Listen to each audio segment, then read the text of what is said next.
তোমার গায়ে রিয়াল মাদ্রিদের জার্সি কেন? তোমার গায়ে কেন বার্সেলোনার জার্সি থাকবে?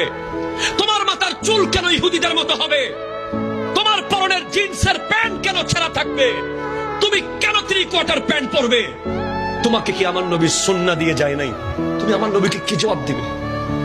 তুমি কি জানো আজকে তুমি যে নিজেকে মুসলিম দাবি করছো, এই ইসলাম দাঁড়িয়ে আছে রক্তের উপরে, রক্তের উপরে।